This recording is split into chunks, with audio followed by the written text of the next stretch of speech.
What is going on, guys? It's Drift King back again with the Stanley Parable Part 5.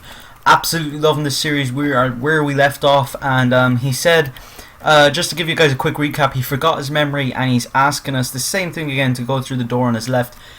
I don't know what to do here. Will I go through the door on the left or will I ignore him again? There's so many different endings. But this time I'm actually gonna follow him. Let's see what he does. He's not saying anything. He'll probably say something when I go in here. Yet there was not a single person here either. Yes, we heard you. Feeling a wave of disbelief, Stanley decided to go up to his boss's office, hoping he might find an answer there. Coming to a staircase, Stanley walked upstairs to his boss's office. Was that the brooming closet back there? Is it called the brooming closet? Yeah, if you stay in there for a good bit, that's another ending. I'm actually going to go downstairs this time. Right there. Oh, nope, nothing back here. That car though. Stanley just couldn't do it. He considered the possibility of facing his boss, admitting Those he had rims. left his post during work hours. He might be fired for that.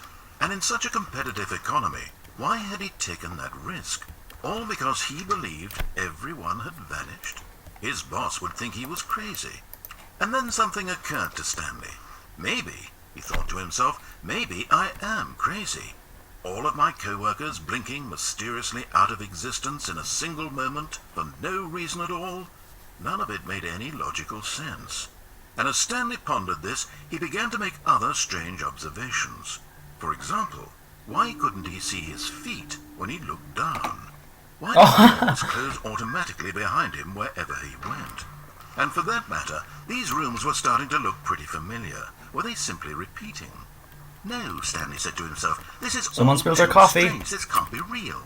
And at last, he came to the conclusion that had been on the tip of his tongue.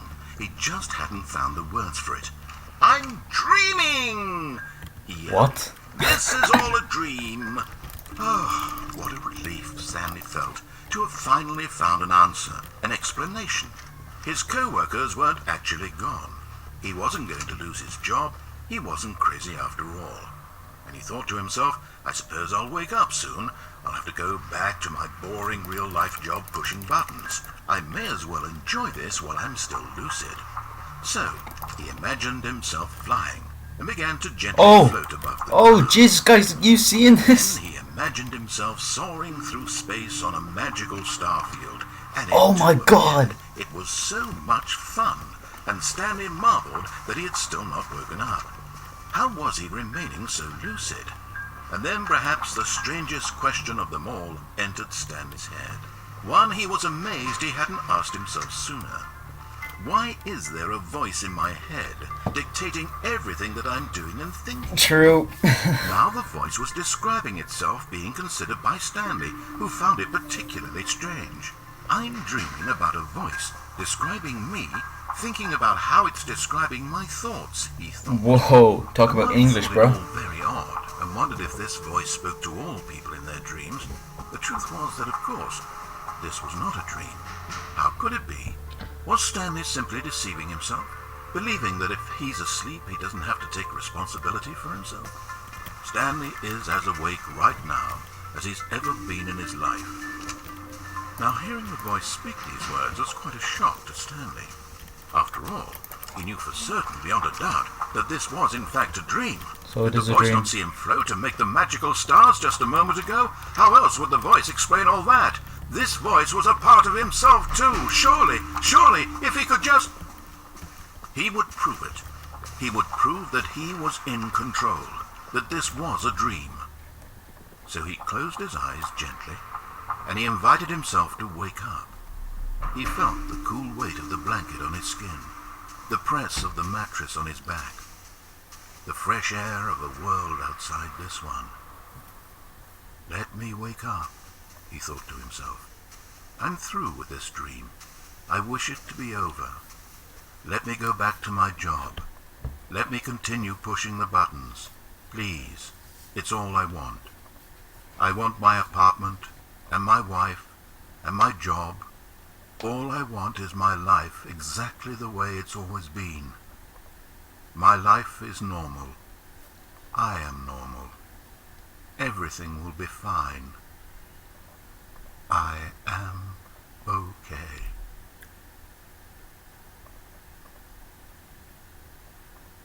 And he's still here.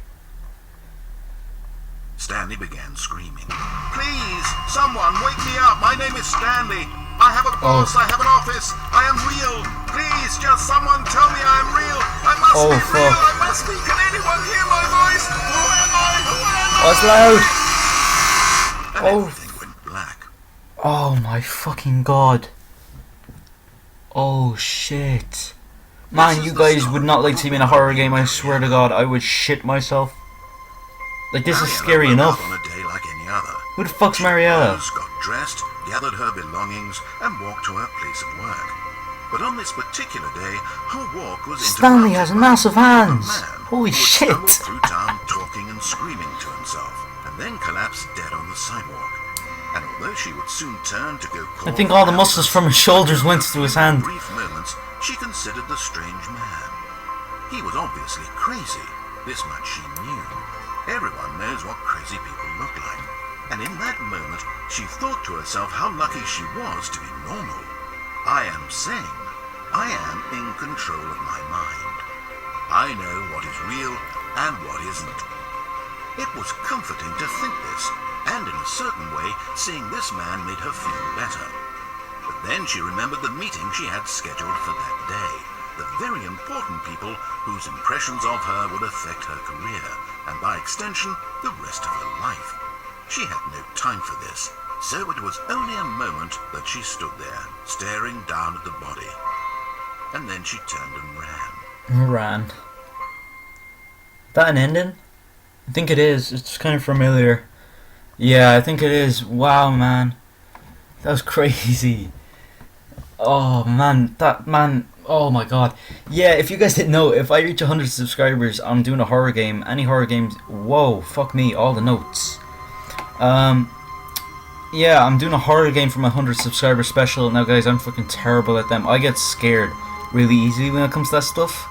And for some reason, I don't get scared easily in real life. It's really confusing. But games, it's just the real horror is there, man. When a screen is right in front of you and you're controlling the character, you have to save his life. You know, depending on the game. Yes, that's where everyone would be. Stanley just needed to get to the meeting room, and from then on, he would never be alone ever again. Sorry guys for that, my mom interrupted me right there. But it's all G, I did not move, I just paused the game. So everything is exactly the way it was. Moving on. The papers are absolutely everywhere. Can I await an input? Are you there? Oh, it's not here this time. Or was it there? I don't know. Oh, I just moved. Whoa, that was weird.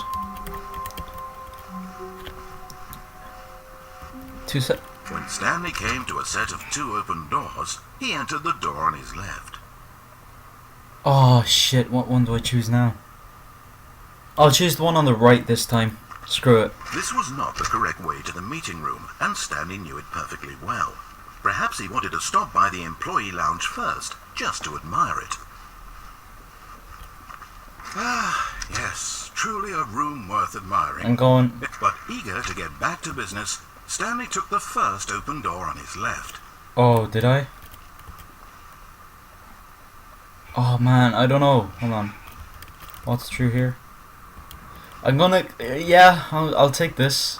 And so he detoured through the maintenance section, walked straight ahead to the opposite door, and got back on track. What the fuck? I never knew about this walkway. Oh, it's nothing. Okay. I guess I have to go this way. Oh. Yet there was not a single person here either. Feeling a wave of disbelief, Stanley decided to go up to his boss's office. Coming to a staircase, Stanley walked upstairs to his boss's office. We already heard all this before, guys. That's why I'm just flying through it. I feel like I can't open that. Stepping into his Fuck, I can't remember the code. Stanley was once again stunned to discover not an indication of any human life. Shocked, unraveled, Stanley wondered in disbelief who orchestrated this. What dark secret was being held from him? What he could not have known was that the keypad behind the boss's desk guarded the terrible truth that his boss had been keeping from him. and so the boss had assigned it an extra secret pin number. Wow. 2845. But of course, Stanley couldn't possibly, yet incredibly, by simply There you pushing go. random buttons on the keypad, Stanley happened to input the correct Whoa, code. look at that, man. By sheer luck. Amazing. He stepped into the newly opened passageway. I'm sorry guys if I'm not talking a lot. Maybe you guys are relieved, I don't know. But this is kind of a game where you just listen. Oh shit, do I have to go down the elevator this time? Oh, I think I do.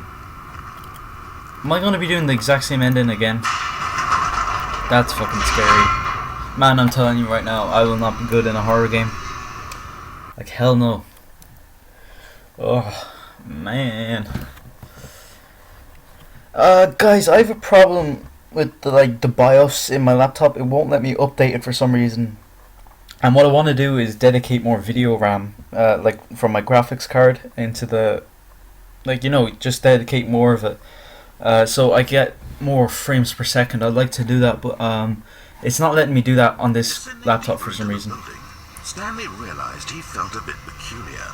It was a stirring of emotion in his chest, as though he felt more free to think for himself, to question the nature of his job. Why did he feel this now, when for years it had never occurred to him? This question would not go unanswered for long.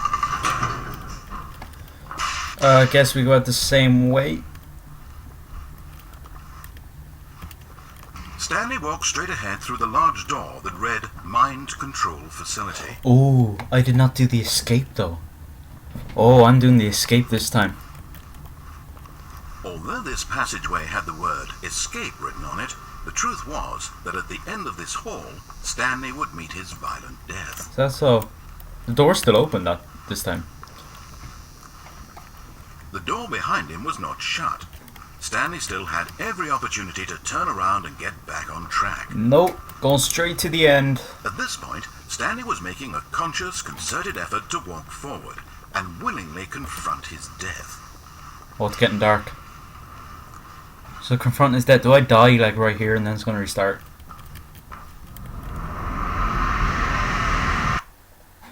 Okay. I didn't die, did I? I don't remember him dying there when I watch Jack's series of this. Right guys, I think I'm going to leave it there. I think I left it a bit too long. I just looked at the time. Please don't talk because I have to do my outro. As the machine whirred into motion, Oh, okay, I'm going to pause it there. Alright guys, so I think I remember this part anyway. But guys, thank you so much for watching. Leave a like if you want to see the next video. And if you're enjoying the series, I really love doing this game. It's one of my favorite PC games actually. I really, really like it.